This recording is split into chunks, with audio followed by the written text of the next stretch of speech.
அண்மை செய்தி வெளியாக இருக்கிறது.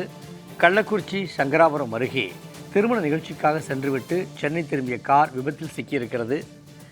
கள்ளக்குறிச்சி அருகே சங்கராபுரம் பகுதியில் திருமண நிகழ்ச்சிக்காக சென்றுவிட்டு சென்னை திரும்பிய கார் விபத்தில் சிக்கியிருப்பதை தற்போது நாம் அண்மை செய்திகளாக பார்த்து கொண்டிருக்கிறோம்.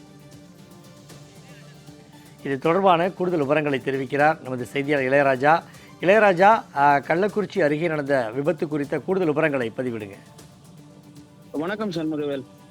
கள்ளக்குறிச்சி மாவட்டம் சங்கராபுரம் அருகே உள்ள சோழம்பட்டு கிராமத்தில் திருமண நிகழ்ச்சிக்காக சென்னையை சேர்ந்த சரண்யா என்ற பெண் அழகு கலை நிபுணர் வந்துவிட்டு மீண்டும் சென்னைக்கு திரும்பும் போது சோழம்பட்டு கூட்ரோடு அருகே திடீரென இருசக்கர வாகனம் சாலையின் குறுக்கே வந்ததால் சாலையின் சென்டர் மீடியனில் சரண்யா சென்ற கார் மோதி நிலை தடுமாறி தாறுமாறாக சென்று 3 முறை பல்டி அடித்து விபத்துக்குள்ளான சம்பவத்தின் சிசிடிவி காட்சிகள் வெளியாகி பெரும் பரபரப்பை ஏற்படுத்தியுள்ளது. இந்த விபத்தில் காரில் பயணித்திய சரண்யா மற்றும் அவருடன் சென்ற 3 பேர் படுகாயங்களுடன் கள்ளக்குறிச்சி அரசு மருத்துவக் கல்லூரி மருத்துவமனையில் சிகிச்சைக்காக அனுமதிக்கப்பட்ட சம்பவம் பெரும் பரபரப்பை ஏற்படுத்தி வருகிறது.